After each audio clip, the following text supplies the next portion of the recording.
Hello and welcome back to another GiantSlayerTV Synergies tier list video. Today our analysts will be ranking each synergy from S all the way down to the C tier for patch 12.6. Let's address the elephant in the room, the B patch. It's likely this patch will affect the meta significantly since it's targeting some of the best champions and traits, so our goal today is speculating on where the meta may end up. Due to that, take our tier list with a grain of salt because oftentimes the meta shifts in unexpected ways. With that said, let's go ahead and get started. But before we begin, please don't forget to click the links in our description. Give your support to everyone who helped make this video happen. We host many TFT shows and tournaments with plenty of exciting content to come. Be sure to also follow our GiantSlayerTV social media pages.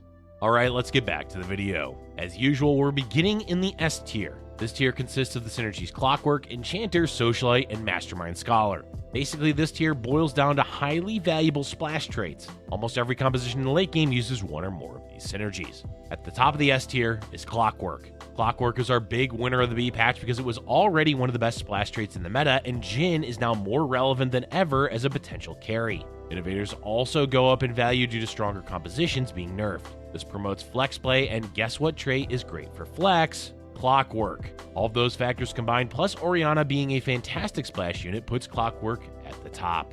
Next up is our usual standard placement of Enchanter. Enchanters are not likely to go anywhere, though keep an eye out for there being less magic damage in the meta with Sivir and Arcanist nerfs. That said, having two Enchanter is pretty common for any late game composition, which is why this synergy always gets an honorary spot in the S tier. Similarly, Socialite is splashed into multiple late game comps since it's quite easy to fit in one Senna, Gnar, or Seraphine onto a board, especially with Innovators likely to go back up in value once the B patch meta has settled, which also increases the value of Socialite because of Seraphine. Finally, we're pairing Mastermind and Scholar together because of Silco. Silco took a vacation for a while, mostly because the previous patch was a month long. But after a few drinks on the beach, Silco has returned to the meta, and with him, Scholar. Renata has also been doing well thus far, making it quite easy to play two Scholar in the late game. Overall, the value of both of these traits are directly tied to Silco, so any nerfs in the future will affect the placement of them.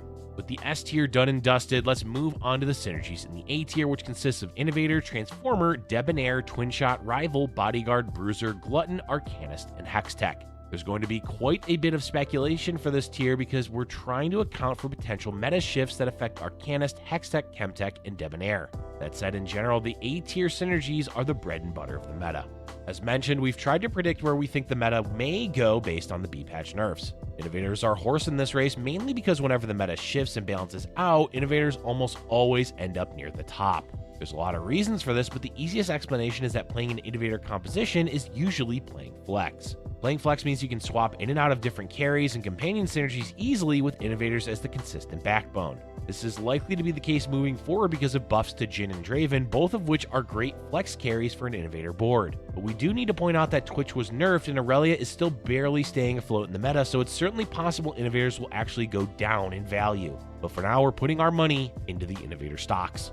Jace, or Transformer, is a relevant late game champion even if Innovators don't do well. With us predicting Innovators will do well, then obviously the value of Jace goes up as well. In any case, Jace is always a solid 5-cost champion to flex in any late game board. Much like Innovators, we're expecting the value of Debonair to go up primarily because of Draven being buffed. With nerfs to Assassin, Hextech, and Chemtech, Draven can safely sit in the back dishing out tons of damage. Yes, Talon was nerfed, so Debonair took a small hit, but to be honest, Talon wasn't exactly the pinnacle of performance in the meta anyway. When the dust settles, we expect at least VIP Draven to be doing well, maybe Syndra reroll, and Zeri is occasionally playable for Debonair boards. Even though Lucian is being nerfed, Twinshot should remain viable because of how many potential carries it has. Plus, a lot of the problematic compositions that do well against Twinshot are being nerfed. And one consistent factor that was mostly untouched in 12.6 in the B patch is Jinx, so there's always a late game transition for Twinshot players. Speaking of Jinx, rival stocks are up in this patch between Jinx being a relevant late game carry and Vi being a staple bruiser for any board using that synergy. Overall, Rival is a solid synergy. Now we're into the frontline portion of the meta, and for the most part there's not a huge difference between them. Bodyguard manages to climb slightly ahead mainly because of the Chemtech nerfs that affect bruisers. Leona and Braum are always fantastic frontline options for a plethora of boards, so you really can't go wrong with Bodyguard as your frontline. Bruisers, as mentioned, took a small hit in value because of the Chemtech nerfs. Chemtech and Bruiser went hand in hand because of Zac and Renata, so it's likely to affect how often the synergy is played, but it's unlikely to be by much. We can't talk about bruisers without mentioning Tahm Kench and Glutton. Tahm Kench is still a stable late game bruiser that has potential to be S tier when high rolled on level 7. That said, the Kench should be kept on the bench if you find him too late in the game because his value does go down over time the longer you're unable to stack him. Near the bottom of the A tier is where we have Arcanist, a synergy we think will still do well in the meta despite the nerfs. But we did have to take into account those nerfs, so instead of high in the A tier, Arcanist is instead on the lower end. Even as 6 Arcanists become less common, it's still likely we'll see boards consisting of Ahri, Vex, Malzahar, or Victor. And the last spot in the A tier goes to Hextech. The B patch is nerfing Hextech in multiple ways, but we're not expecting those nerfs to completely kill off the comp. Sivir will still dish out a lot of damage, and Alistar in the mid game is still a fantastic frontliner. What we do expect is the average placement for Hextech to go down, meaning it's a board that you can aim to top 4 with instead of going for the win. We'll have to see how our predictions play out during this next week. Let's move on to the B tier, which consists of Chemtech, Challenger, Mercenary, Sniper, Yordle, Mutant, Scrap, Enforcer, Syndicate, and Striker.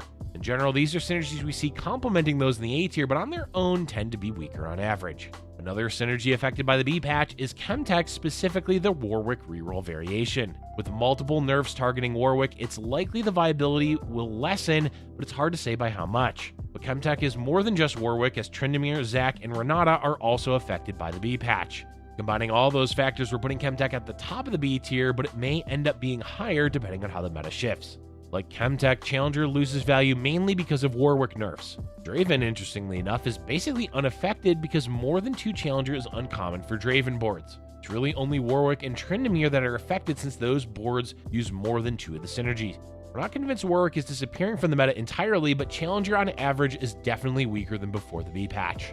12.6 patch nerfed Mercenary because both Quinn and Gangplank become less reliable. Mercenary lives or dies based on how easily it can cash out, and with 2 of the champions nerfed, Mercenary takes a nosedive in the meta. That said, it can swing games with the multi-loss cash out, it's just much harder to consistently do.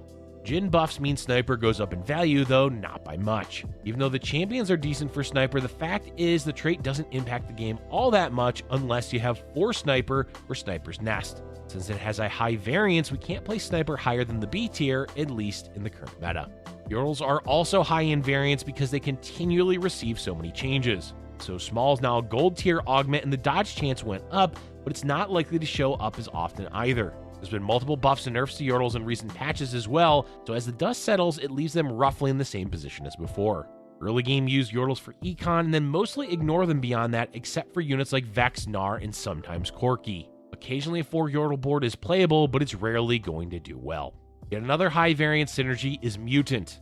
Because of the mutations being different in every game, sometimes you can go 20 out of 20 games without seeing any Mutant boards do well. This is even more true after the nerfs to Malzahar, which made Synaptic Web weaker on average. But Mutant can pop off and do well. Because of that variance, Mutant gets to sit near the middle of the B tier, with the caveat being that it can go as high as A tier or as low as C tier depending on the mutation and augments.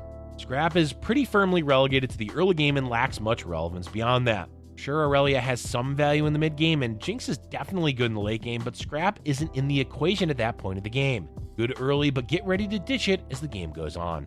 They really did Enforcer dirty by turning it into a 3-piece trait. Not only did it lose the 4 buff, but it's also much harder to splash Enforcer into a comp. Now players have to actually commit to the synergy, and it's not strong enough to have 3 slots taken, especially since 2 of them are Bruisers. It's not completely out of the meta, but Enforcer is definitely on the train towards the C tier if the meta shifts away from units like Jason Vi. Syndicate is being carried hard by Ahri, Braum, and Morgana, but those 3 are only paired together some of the time and less likely so after the Arcanist nerfs. That puts Syndicate in an awkward position because yes, it can bring value to a board, but most of the time it's a non-existent trait. For now, it's B tier, but in the future, it may go back down to the C. At the bottom of the B tier, we have Striker. Unfortunately, with Aurelia being played less and less, Striker's role in the meta is heavily diminished. Even more so after the Sivir Hextech nerfs, though Striker wasn't all that relevant for the board to begin with. We do have to acknowledge that Striker is much better with an emblem or augments, but baseline, it's definitely near the bottom of the current meta. And finally, we've reached the C tier, which consists of only 3 synergies, Assassin, Colossus, and Yordle Lord. These are the bottom of the barrel synergies, but hey, there only being 3 is actually a good reflection on the meta because it means most traits have a place even if they are niche. Assassins cannot catch a break with both Talon and Twitch being nerfed in the B patch. The synergy was barely relevant with those compositions, and now it's likely to fall out of the meta entirely, besides outlier boards like Kha'Zix's carry or those stubborn players that force Talon reroll despite the nerfs. Kha'Zix is likely the lone torchbearer for this synergy now, and even then, Kha'Zix is only playable every once in a while when the moon, sun, stars, augments, and planets, emblems, items, and other celestial bodies all line up perfectly. When it comes to Colossus, we want to be clear that the innate bonus is great. The problem is the actual active part of the trait where you need 2 or more Colossus on the board. That's our issue because committing 4 slots to your board for 2 units is just rarely worth it. So even if Cho'Gath, Alistar, and Galio ever do well in the meta, Colossus as a synergy is just underwhelming.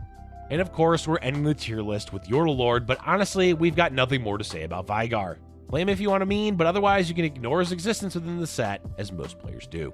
That's all we have for today's tier list video. It's tough to say where the meta will end up when the B patch shakes things up, but it does look like there will be a lot more viable options to play. Whenever outlier compositions are nerfed, it puts the meta in a state of equilibrium, at least initially until players figure out the next OP thing to play.